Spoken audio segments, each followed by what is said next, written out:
Let's first discuss what are cyclic coordinates. So, while deriving the Lagrange's equation and Lagrangian, we discussed that Lagrangian is a function of generalized coordinates q as well as generalized velocity, which is given by q dot, and it is also function of time. So, from this statement we can write L, that is Lagrangian, which will be written as function of qj, that is generalized position or generalized coordinates, then generalized velocities, that is qj dot, and time t, where this j is 1, 2, 3 up to small n. This n is nothing but degrees of freedom, that is 3n minus k. Now, out of this j, that is if j is from 1 to n, so in between this 1 to n, if any one coordinate is absent, that is if any coordinate, let's say that one coordinate I am going to denote by qk. So if this qk, which is ranging between 1 and n, so in between this range, if in between 1 to n any generalized coordinate is absent, then the Lagrangian with respect to that generalized coordinate will be 0, because if that coordinate is absent in your Lagrangian, means in your Lagrangian, out of this qj, which is from 1 to n, suppose there is third coordinate which is missing, that is q3 is missing. So in Lagrangian this q3 is missing. So if I took derivative of that Lagrangian with respect to q3, it will become 0. Therefore, I can say that if any coordinate, say qk, is in between 1 to n is absent, then the expression of Lagrangian is, its derivative is written as 0. And because of this, the Lagrange's equation of motion, which is d by dt of dou L upon, now I will write in terms of qk. So qk dot minus dou L upon dou qk equals to 0. So due to this term will become 0, and this Lagrange's equation of motion, which was given by equation number 31 in our previous lecture, so this will become as d by dt of this dou L upon dou qk dot will be equal to 0. Now, if derivative of any quantity with respect to time is 0, now here derivative of this term with respect to time is 0. What is meaning of this? This implies me that quantity will be constant with respect to time. This means I can write dou L upon dou qk dot as constant, since its derivative with respect to time is becoming 0, and this constant is nothing but the momentum. It is taken as corresponding linear momentum. So this pk is nothing but linear momentum. So if I can say that here, let me call this as this equation as 32, which is very important equation. We are now in this derivation we are using this equation, so you have to keep it in mind. So I can say that whenever coordinate qk does not appear in the Lagrangian L, the corresponding linear momentum of that motion is constant, and such coordinate, that qk, is said to be a cyclic. Therefore, this qk is called as cyclic coordinate, or there is another word for this cyclic, it is also called as ignorable coordinate. So if the any generalized coordinate is absent and its derivative of that derivative with respect to that coordinate of your Lagrangian is 0, then it is said that linear momentum corresponding to that generalized coordinate is constant. Therefore, that coordinate is called as cyclic coordinate or ignorable coordinate. And if qk is cyclic coordinate, then corresponding momentum is first integral of motion. So this is all about the cyclic coordinate. It is very important relation. We will explicitly use many times now onwards, so you have to keep it in mind. Now next topic is Hamilton's equation. Now to derive these Hamilton's equations, we will consider a conservative system. And if system is conservative, then force is taken as negative gradient of potential energy. Therefore, if it is conservative system, I can write F as negative gradient of V, which is a potential energy. And this V is always independent of velocity. Also, we are assuming that the constraints are independent of time. So, if constraints are independent, then their derivative with respect to time will be 0. That is, derivative of Lagrangian with respect to time will be 0, since we have assumed that the constraints are independent of time. Hence, the total derivative of L, now L as we have discussed is a function of Qj, Qj dot and T. So its total derivative is taken as dl upon dt. Now again I have to tell you one point. Here in previous lecture we took derivative of delta r. While taking that derivative with respect to particular variable qj or qj dot, we didn't took summation because it was a partial derivative. Now here this is a total derivative, and when we took total derivative, summation won't get vanish. So here we have to take summation because this q is running from j, that is 1 to n. So here while taking total derivative of L, this q will have values q1, q2 up to qn. Qj dot will have value q dot 1, q dot 2 up to q dot n. Therefore, this total derivative is taken as summation over j.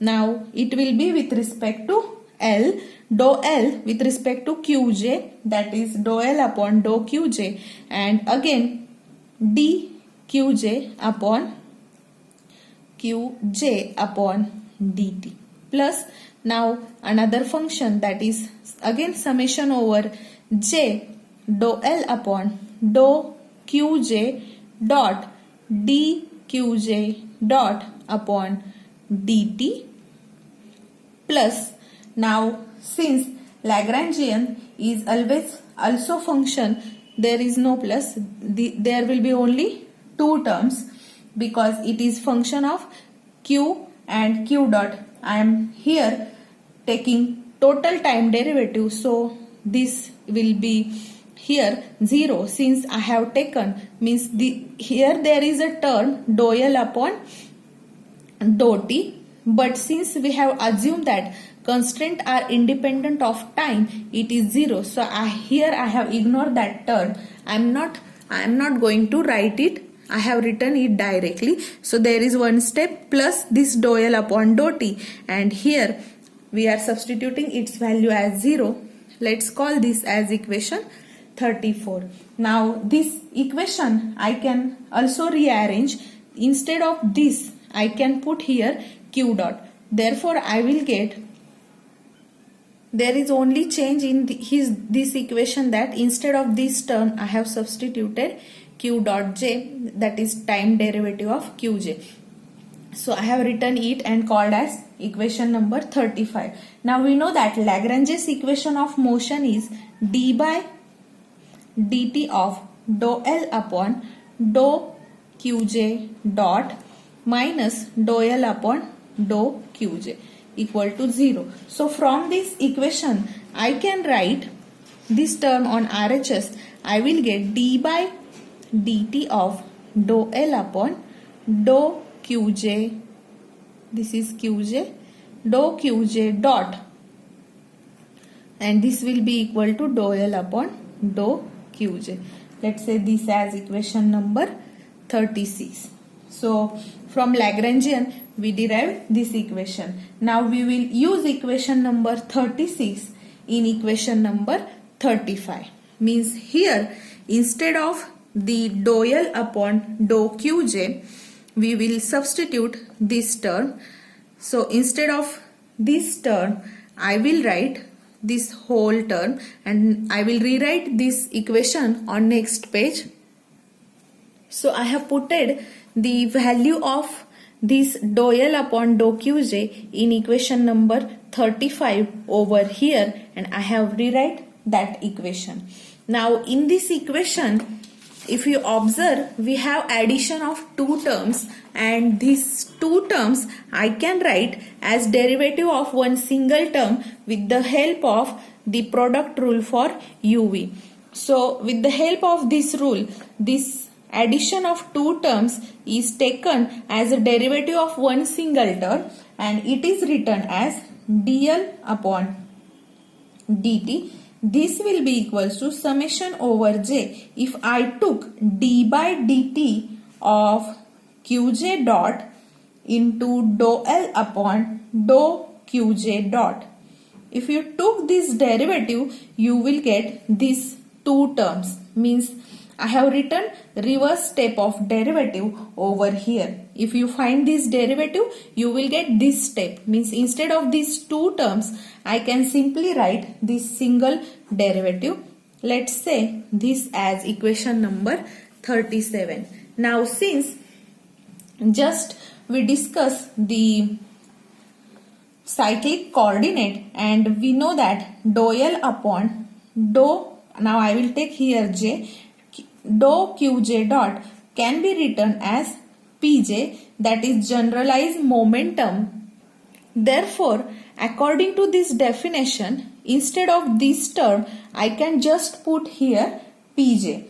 So, we will get equation number 31 modified as dl upon dt equals to summation over j, this d by dt as it is. Again, q dot j will be as it is, and instead of this dou L upon dou Qj dot, I can write here Pj.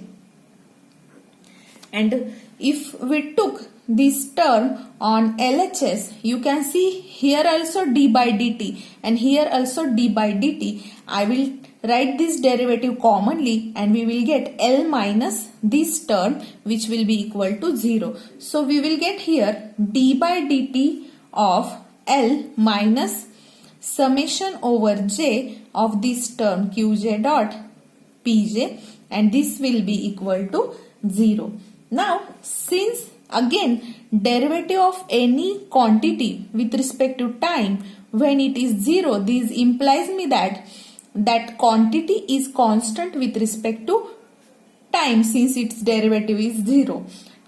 So this implies me that L minus summation over j Qj dot Pj is constant since its derivative with respect to time is 0, and I will take this constant as minus h. So we are just consider that constant as minus of h. So if I consider this as minus of h, then this equality I can write this as h is equals to summation over j Qj dot Pj minus L. So we rearrange this. We took this h on LHS and we took both terms on RHS. Let's say the equation which comes to be as equation number 38. Now this H is called as Hamiltonian of the system, and this Hamiltonian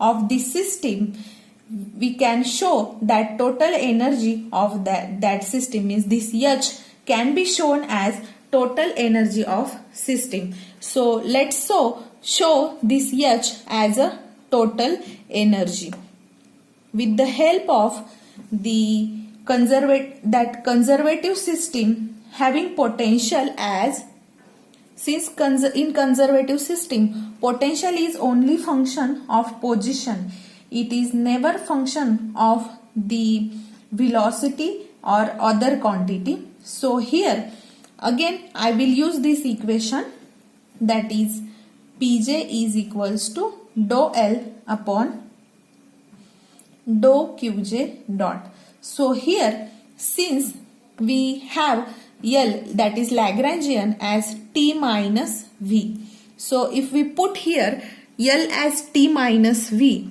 and we took its derivative with respect to Qj dot, since velocity is only function of Qj and it is not function of Qj dot, let me substitute, it will be very clear to you. So dou by dou Qj dot of T minus V, and if we take this derivative of T will be dou T upon dou Qj dot, but the derivative of potential with respect to Qj dot will be 0, since it is only function of Qj and not function of Qj dot. So we got, instead of Pj we can write as dou T upon dou Qj. And now if we took the summation over J of Qj dot, that is this term, I will consider this term, into Pj. So in this term, instead of this Pj, we can substitute as summation over J Qj dot, and instead of Pj we will put dou T upon dou Qj dot. So let's say this as equation number 39. Now we will use one theorem which is known as Euler's theorem for a homogeneous function.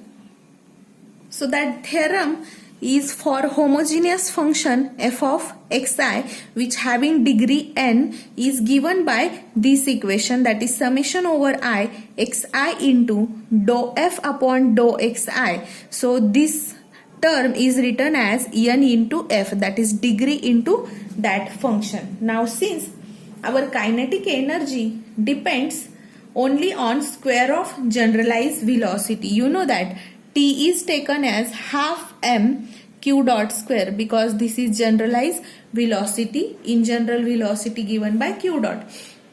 So since we know that kinetic energy depends upon only the square of generalized velocity, I can say here this T is directly proportional to q dot square, means T is a second degree of q dot j, means kinetic energy is second degree of q dot j, and this degree in this theorem is given by n. So according to this theorem we will get here, instead of the term that is summation, this term summation over qj dot pj, instead of this whole equation we can write it as 2 times of t, that is n times of f. So according to, if we apply this Euler's theorem to our equation 39, then equation 39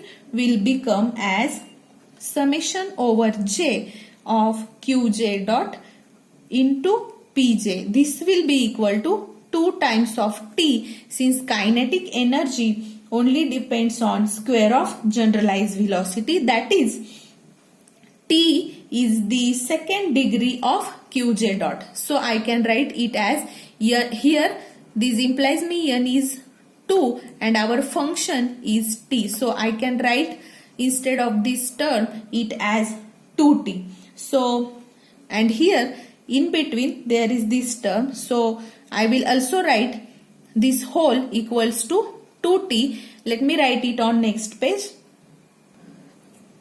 So I have put, I apply Euler's theorem to equation 39 and we got this equation 40. Now we will put this value 40, equation 40 in equation 39, and equation 39 is this. Now here in equation 39, in book there is mistake, we have to put it in 38. Please make this correction. So instead of putting value of 40 in 39, we will put it in equation 38. Now equation 38 is this. Okay, and instead of this term we can put the value that is 2t, which is given by equation number 40. So I will write equation 38 and I will put that value and I will collectively write the new modified equation. Please make this correction. In textbook there is mistake, we will put it in 38. So if we put it in 38, now this is our equation 38. And from 40, we have value of this term as 2t. Means instead of this term, I can put 2t. I will get h is equals to 2t minus L. Now, you know that Lagrangian L is t minus v. So, put L as t minus v, that is 2t minus t minus minus plus v. So, here 2t minus t is t plus v.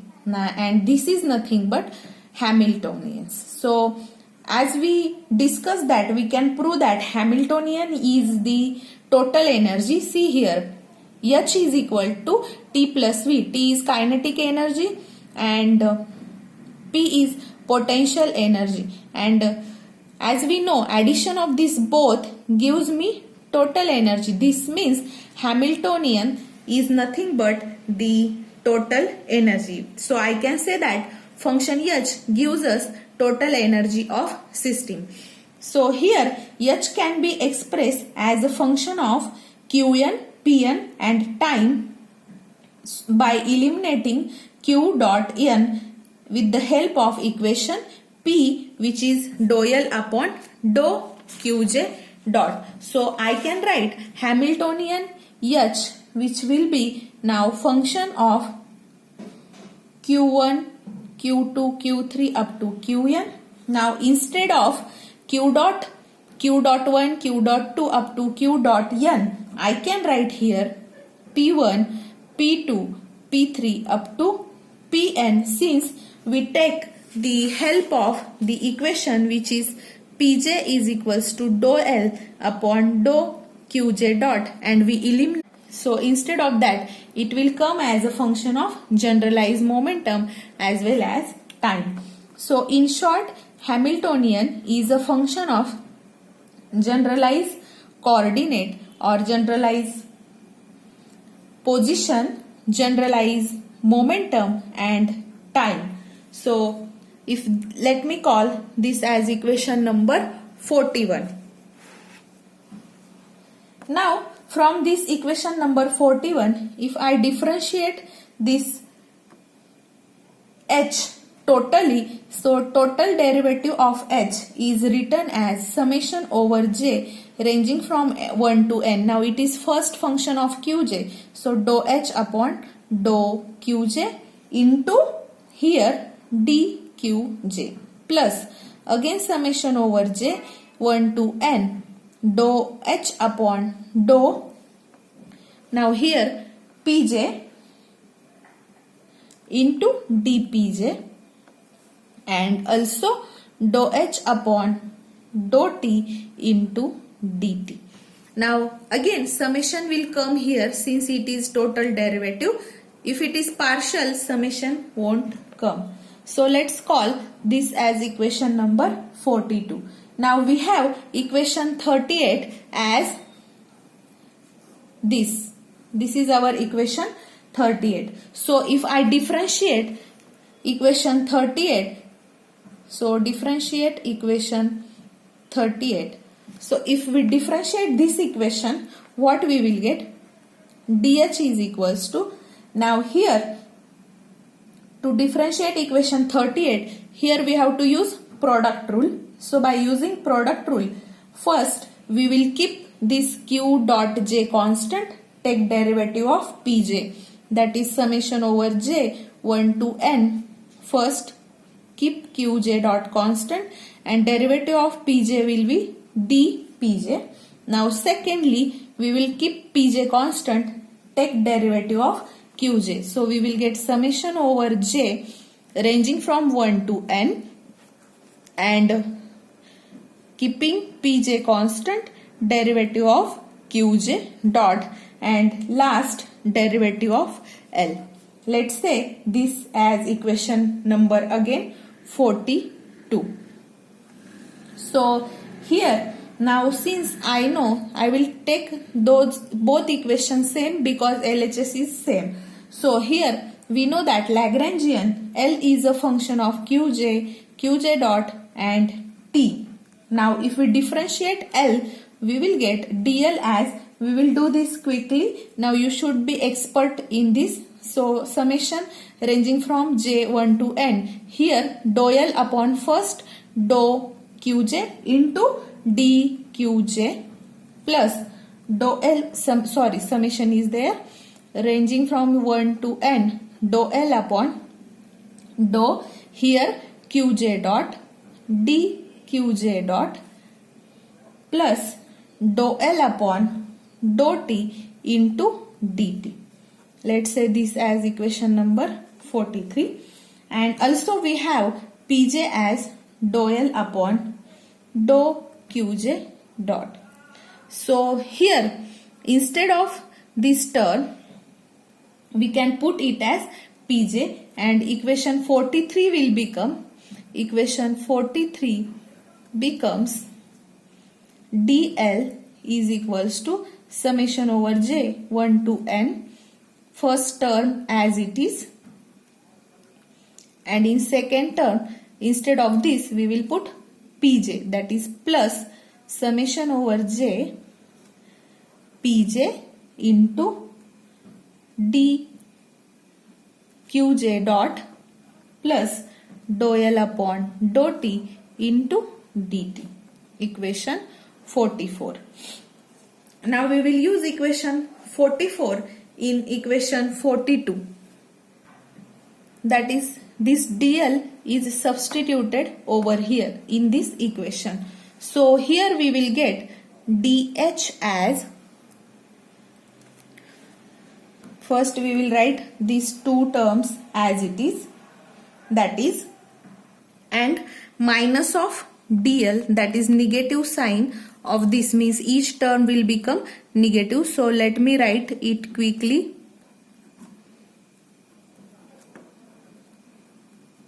Again negative sign, big equation, but don't worry, some common terms are there with equal and opposite sign. So here it is negative, those terms will get cancelled and we will get simplified equation. Now in this equation, if you observe these two terms, so it will cancel with each other and we will remain only these three terms. Let me write those terms on new page. So after cancellation of this term, I have rewritten this equation by cancelling these two terms, and let's call that equation as equation number 45. Now we will take equation number 36. So we have equation number 36 as, this is our equation 36, but if you observe this term, derivative of L with respect to qj dot is nothing but generalized momentum pj. So instead of this I can put as pj, so I will get d by dt of this is pj, and let's say this as equation, I will call this as in short pj dot. Call this equation as equation number 46. Now we will put 46 in equation 45.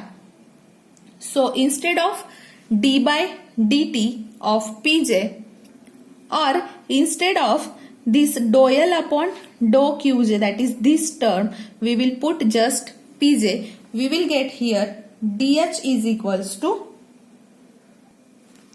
summation over j1 to n qj dot dpj minus, now instead of this we can put it as pj dot. So summation over j1 to n pj dot into dqj minus this as it is dl upon dou t into dt.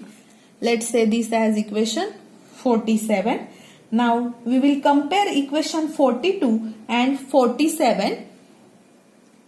We have to compare 42 and equation number 47, means this equation. So in our order to get comparison easy, I will rearrange the terms. I will first write the term for dpj, because in 47 we have written first term of dpj. So let's write first this term, which is dou h upon dou pj into dpj. After that there is a term corresponding to dqj. Let's write that term, which is summation over j ranging from 1 to n dou h upon dou qj into dqj, and lastly we will write the term corresponding to dt, that is dou h upon dou t into dt. So this is our 42. So by comparing these two terms, that is equation 42 and 47, what we will get, if you observe now 47 and 42, the three terms, in each term from this we will start. So here dt, this dt will have these coefficients. Now for dqj, this is dqj, so we can equate the coefficients of dpj, dqj as well as dt. So if we compare this and equate coefficient of dpj, dqj and dt, we will get here, instead of qj dot, I can write it as dou h upon dou pj.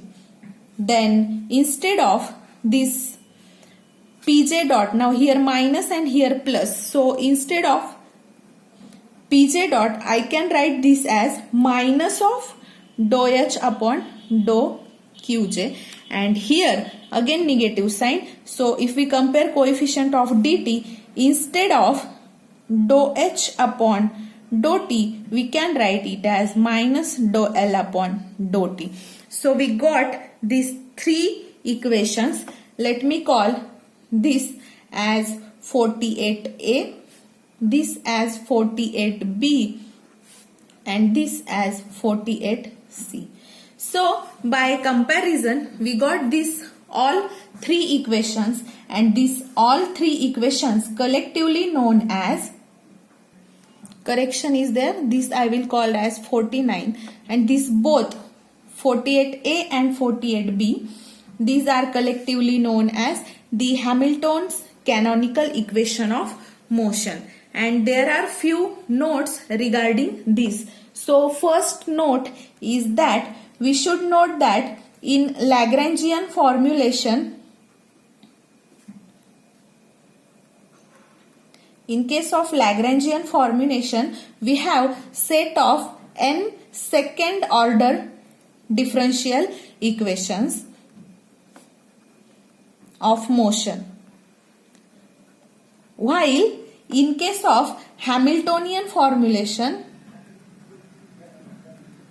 now we are comparing Lagrangian formulation and Hamiltonian formulation. In Lagrangian formulation we have n second order differential equation of motion, while in Hamiltonian formulation we will have the set of 2n first order differential equation of motion. So this is the first note and first difference that you have to keep it in mind. Now Lagrangian formulation, L will be depend on qj dot and t, but Hamiltonian formulation will depend on qj, Pj and T. This is the big difference. So this Qj dot is eliminated by using the property of cyclic coordinate, which is Pj is equals to dou L upon dou Qj dot, and this is difference between these two formulation. And third note is that L does not occurs explicitly in T. So if L does not occurs explicitly in T, then we can write dou L upon dou T as 0. And if this is 0, then equation 49 will implies me that dou H upon dou T is also 0. So this means H is constant. So I can say that H is not changing with respect to time. So again also T not occurs explicitly in H. So these are three important notes you have to take it in mind while comparing the Lagrangian and Hamiltonian formulation. So here there is the end of second last topic of this chapter, and we will discuss last topic, which is phase space, in our next lecture.